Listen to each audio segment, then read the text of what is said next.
Hi என்னோட viewers எல்லாருக்கும் அஸ்ஸலாமு அலைக்கும் வணக்கம். இன்றைக்கான வீடியோவில் நம்ம பார்க்க போகிறது பக்ரீத் நாளைக்கு பண்டிகை.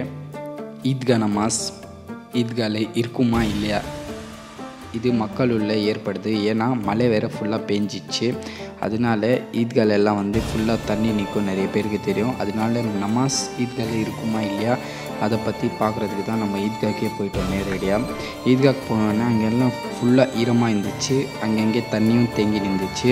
அதுக்கப்புறம் நிறைய பேர் நின்று பேசி நின்றாங்க, டிஸ்கஸ் பண்ணியிருந்தாங்க நமாஸ் எப்படி பண்ணலான்னு. அதுக்கப்புறம் அவங்க சொன்ன வார்த்தை எனக்கே கவலையை ஏற்படுத்திச்சு. ஏன்னா இந்த வருஷம் ஈத்கா நமாஸ் ஈத்காலே கிடையாது, அவங்க மசூதியில் தான் படிச்சுக்கணும். டைம் கூடிய சீக்கிரம் அவங்க மசூதியிலே அறிவிப்பாங்க சொன்னாங்க. அடுத்த வீடியோவில் சந்திக்கிறேன். நான் உங்கள் அஃப்ரிதி கிரியேஷன்.